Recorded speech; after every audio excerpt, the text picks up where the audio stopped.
Noong panahon ng Hapon, naging mahirap ang sitwasyon ng wikang Pilipino. Ipinagbawal din ang wikang Pilipino at Ingles sa mga pampublikong lugar. Pagkatapos ng digmaan, muling itinaguyod ang paggamit ng wikang Pilipino bilang isang wikang pambansa. Magandang umaga sa lahat. Ang tatalakayan po natin ngayon ay kasaysayan ng wika sa panahon ng Rebolusyong Pilipino.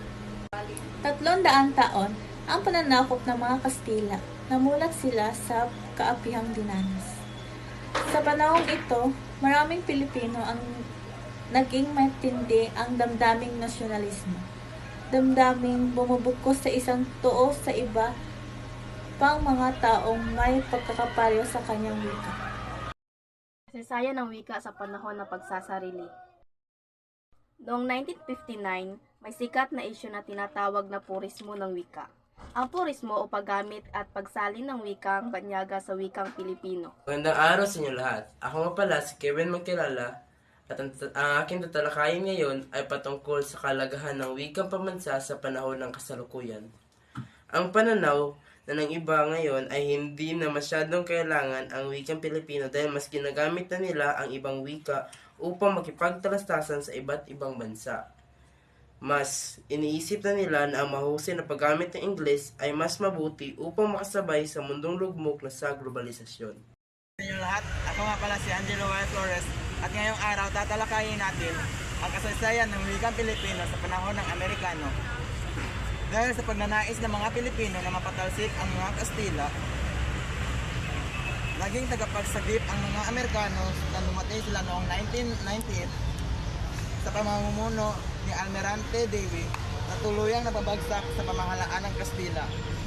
Kung relihiyon ang naging pamana ng mga Kastila sa Pilipino, edukasyon naman ang naging pamana ng mga Amerikano.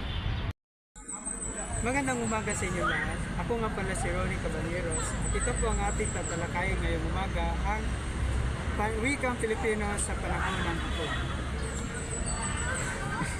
Ang panahon ng Hapon sa Pilipinas ay mula taong 1942 hanggang 1945. Ang panahon ito sa kasaysayan ng bansa at ng panitikan ang tinaguriang gintong panahon ng panitikang Pilipino. Si Ram Erwin Dudubar. Kasaysayan ng wikang pambansa sa panahon ng Kastila. Paborito o dilisado at pagano ang at katutubo ang mga kapar ng Espanyol ang naging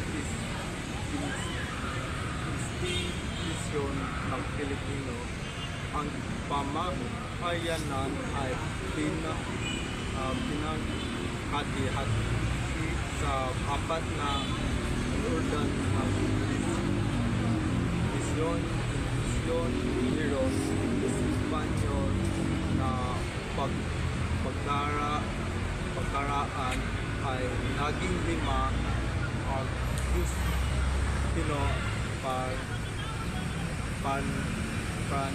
Franciscano